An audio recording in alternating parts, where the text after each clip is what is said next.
నమస్కారం అండి. నా పేరు కీర్తన. నేను పిహెచ్సి తెల్లదేవరపల్లి విసనపేట మండలంలో వర్క్ చేస్తున్నాను. నేను జాయిన్ అయ్యి 4 ఇయర్స్ అవుతుంది. అప్పటి నుంచి కూడా ఒక 2 మంత్స్ ఏమో ఫుల్ శాలరీ తీసుకోవడం జరిగింది. కానీ తర్వాత నుంచి మాత్రం 23,000కే మేము సేమ్ పని చేయడం జరుగుతుంది. దయచేసి మేము పోయిన ఏప్రిల్ నెల 15వ తేదీ నుంచి మేము పోరాటం అయితే ఎన్నో రిప్రజెంటేషన్స్ అయితే ఇవ్వడం జరిగింది. అయినా కానీ గవర్నమెంట్ నుంచి ఏం రెస్పాన్స్ లేకపోవడం కొంచెం గమనార్హమే. కాకపోతే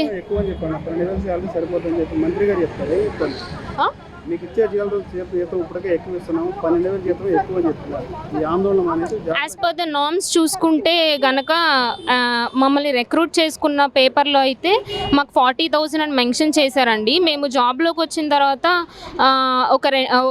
మేము మా శాలరీలో నుంచి వచ్చే 23,000లో నుంచే మేము రెంట్ కట్టుకోవడం, ప్లస్ మెడిసిన్ ట్రాన్స్పోర్టేషన్ 3 నెలలకు ఒకసారి మెడిసిన్ ట్రాన్స్పోర్టేషన్కి ఆ ఖర్చులు, మళ్ళీ మేము ఆ సబ్ సెంటర్కి మా ఆద్దులే మేము కట్టుకోవడము, ప్లస్ ఇవన్నీ మేము డిడక్ట్ చేసుకోగా మాకు అసలు 10,000 కూడా మిగలట్లేదండి.